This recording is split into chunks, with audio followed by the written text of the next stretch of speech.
Hello everyone, Eureka Forsyth here. I will be starting a new short series called Pocket-Sized Cash Catch-Up, where each video will be my thoughts on a singular book I've read.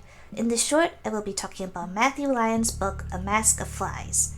I finished this book on November 12, 2024 of last year.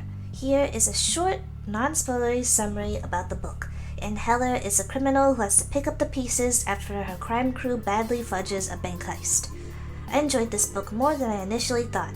My first impression is that this book is quite violent. I don't usually like horror books that are this violent, but this was an exception, funnily enough. I think what I like about the violence is that it's not used as a shock factor, but to explore one of the themes of the underlying and unfortunately normalized instances of violence women go through on a daily basis. Here are themes and subjects I'd like to highlight in regards to my thoughts on the book.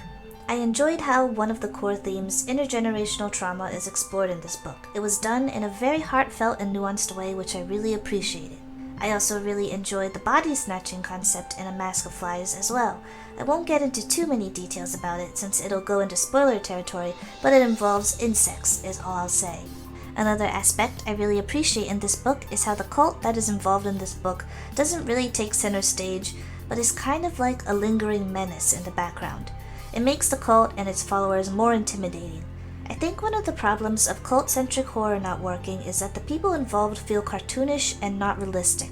Lyons gives you insight to how these people are once Anne gets involved with them later in the story, and it really pays off in the end, especially in the last third of the story when the tension, anxiety, and dread build up to a crescendo and things take a turn for the worse. There is a sapphic relationship that develops between Anne and another female character in the book. The relationship is so sweet and touching and brings a nice refreshing break between all the terrible things the characters go through in the story. I'm usually wary of male authors writing sapphic and lesbian relationships, but the author really did a good job of portraying a realistic and just really nice relationship between these two characters. I would also recommend checking out the audiobook version of A Mask of Flies. The narrator, Saskia Marleveld, does an excellent job by balancing what I could only describe as something akin to a cinematic performance, but also keeping it understated and digestible for listeners. I think the book is definitely enhanced with her narration and encourage you to borrow it from your local library if you are able. My overall rating for this book is a 4.5 out of 5 stars. This book can get quite gory and violent, which makes sense since there's a lot of body horror involved in A Mask of Flies. Make sure to check content warnings at your discretion.